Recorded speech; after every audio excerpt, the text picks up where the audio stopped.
Szerettem volna egy csomagbontós videót csinálni az új Ultrex motorunkról, de aztán ebből a dobozból kiszenvedni ezt a motort nem volt egyszerű, úgyhogy inkább egy ilyen kipakolós videót csináltam. Az Alubot Team webshopnak szerettünk volna az első rendelése lenni, de aztán két sportás is beelőzött minket, és előttünk rendeltek a frissen megnyílt webshopból egy-egy új orrmotort. A mi választásunk a Minn-Kota Ultrexre esett, az új hajóra. Nem minthogyha a régi Terrovának bármilyen gondja lenne, de ez a pedál az, ami miatt az új motor mellett döntöttünk. Ez a pedál bovdenes. A japánok és az amerikaiak csak bovdenes pedálú orrmotort hajlandóak használni a precíz irányítás miatt. Ki fogjuk próbálni, meglátjuk, hogy mit tud ez a motor. Az új kefe nélküli Quest motorról van szó, van benne egy beépített DI jeladó, amit kapunk a motorhoz. Egy leírás, támasztóláb, ez egy Ethernet toldókábel, hogy a Humminbird szonárunkkal össze tudjuk kötni. Mivel van benne egy jeladó, adnak hozzá egy jeladó toldókábelt, hogy Helixhez is csatlakozható legyen. Hogyha Solixod van, vagy Apexed, akkor ez nem kell hozzá.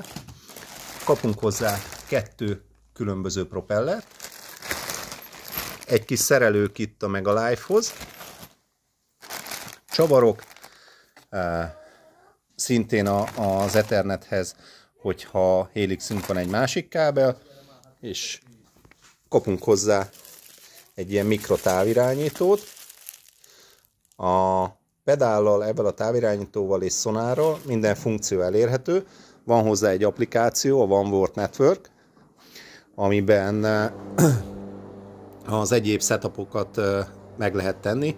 Így nem kell feltétlenül hozzá megvenni a drágább távirányítót. Ezt majd meglátjuk, hogy valóban nem kell-e.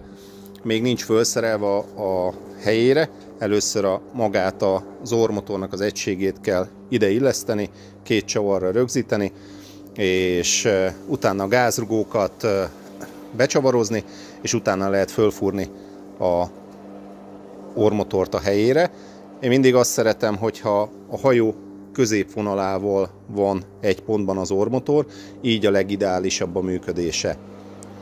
Az orrmotort 36 voltos akkumulátor fogja hajtani, ez a közös a Terrovánkban, ugyanis 36 voltos technológiánál takarékosabb, nem igazán van jelenleg, úgyhogy most is ezt választottuk. Sziasztok!